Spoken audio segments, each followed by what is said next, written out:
Assalamualaikum warahmatullahi wabarakatuh. Hai insan edukasi, apa kabar? Senang sekali saya Nadia Nurmanita bisa menemani Anda kembali di podcast Kabar Pendidikan yang dipersembahkan oleh UPT TIKP Dinas Pendidikan Provinsi Jawa Timur. Di episode kali ini kita akan membahas tentang sukses menjadi juara satu lomba pembelajaran kurikulum merdeka pada GCC tahun 2023. Sudah hadir bersama kami narasumber secara Zoom meeting yaitu Ibu Faiz Zathur Rosida SPD. Beliau adalah guru sekolah luar biasa atau SLB Matahari dari Banyuwangi. Mari terlebih dahulu kita sapa beliaunya. Assalamualaikum warahmatullahi wabarakatuh, Ibu. Waalaikumsalam warahmatullahi wabarakatuh. Selamat pagi, Ibu. Bagaimana kabarnya, Ibu? Selamat pagi. Alhamdulillah baik, Bu. Alhamdulillah baik. Ibu, saya ingin mengetahui soal tentang lomba Ibu sehingga Ibu bisa menjadi juara satu lomba pembelajaran kurikulum merdeka. Mungkin Ibu bisa menjelaskan ke kami, Ibu, prestasi lomba pembelajaran kurikulum merdeka pada GCC tahun 2023 itu seperti apa, Ibu? Jadi pada tahun lalu ya, pada mau penutupan akhir tahun. Jadi GCC itu diadakan waktu mendekati pada Hari Guru Nasional. Nah, jadi sebelumnya sebelum tahun 2023, saya tuh ikut yang di ajang nasional.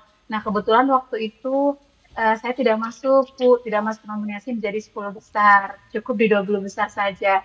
Nah, waktu ada kompetisi di Jawa Timur, maka saya ingin coba di Jatim dulu begitu pada waktu itu. Nah, akhirnya saya dapat masuk di 5 besar, lalu kemudian setelah itu dalam 5 besar itu saya belajar lagi karena akan diadakan seleksi lagi ya untuk menjadi 3 besar. Nah, dari situ saya belajar akhirnya masuk di 3 besar, dan pada 3 besar itu diseleksi lagi untuk penentuan juara satunya.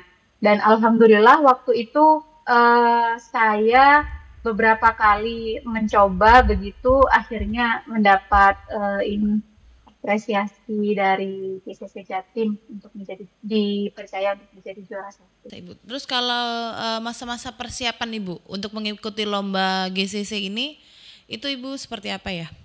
Untuk persiapannya mungkin ini ya, karena saya bertepatan dengan anak-anak berkebutuhan khusus, jadi dengan anak-anak berkebutuhan khusus itu kan tidak langsung seperti anak-anak reguler lainnya yang tiba-tiba kita kalau mungkin pembelajarannya setiap hari kita lakukan, tapi dengan anak-anak berkebutuhan khusus kita harus ngobrol dulu ketika ada kamera begitu. Kan anak-anak merasa asing ya ketika ada kabel. Terus ini apa begitu? Perlu di briefing dulu dengan secara ini ya, sangat mungkin butuh waktu yang agak lama begitu. Tapi karena alhamdulillahnya kebetulan anak-anak itu sering saya ajak untuk nggak apa-apa kalau ada kamera, nggak usah takut dan segala macam gitu. Akhirnya untuk perjalanan proses syutingnya alhamdulillah diberikan lancar. Jadi persiapannya cukup bersama anak-anak sih, Bu. Kalau untuk inovasi itu sebetulnya kita setiap hari kita lakukan. Jadi persiapannya tuh lebih pada briefing bersama kebutuhan khusus. Baik, lalu untuk kendalanya Ibu atau rintangan-rintangannya saat persiapan atau pembuatan video itu seperti apa? Kalau kendalanya alhamdulillah itu ini ya, waktu proses syutingnya itu alhamdulillah tidak ada kendala, tapi mungkin persiapan ini dari sayanya yang kurang apa begitu. Tapi alhamdulillah dari proses syuting itu alhamdulillah lancar. Apalagi anak-anak kan sering saya ajakin kolaborasi untuk bikin video begitu. Baik, itu waktu proses syutingnya itu lokasinya memang di area sekolah atau gimana Ibu Di pembuatan area video? sekolah. Jadi kan Oh, baik.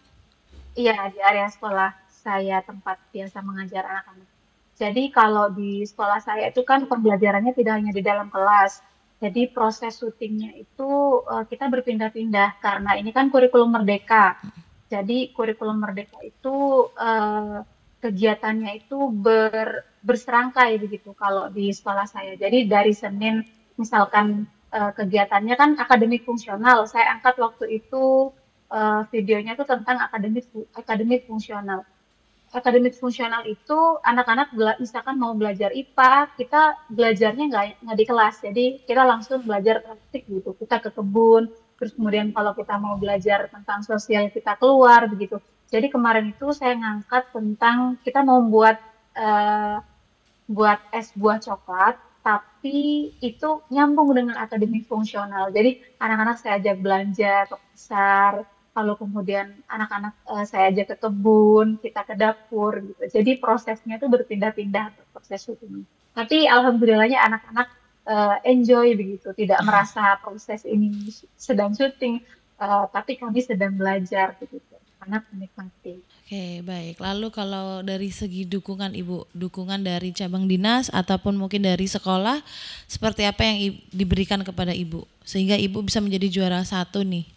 Yang kalau dilakukan oleh sekolah itu, kepala sekolah saya sangat mensupport kegiatan guru-gurunya. Biasanya kan ngapain sih kalian belajarnya di luar gitu kan. Tapi alhamdulillahnya kepala sekolah saya itu support, eh, gurunya memberikan inovasi pembelajaran yang terbaik untuk anak-anak asalkan semua itu eh, ini eh, kita bersekutu dengan anak-anak begitu loh. Maksudnya semuanya itu tentang anak-anak baiknya seperti apa gitu. Jadi bukan menurut baik untuk gurunya ya, tapi semuanya yang terbaik itu untuk anak-anak. Anak-anak senang, menyenangkan, tidak seperti belajar ngedrill di dalam kelas gitu. Maka sekolah support. Lalu support dari cabang dinas sendiri yakni ini ya setiap hari itu ngadakan sosialisasi kepada sekolah-sekolah, lalu kemudian kita diajak dan didampingi terus supaya jangan patah semangat dan jangan takut untuk berbagi inovasi.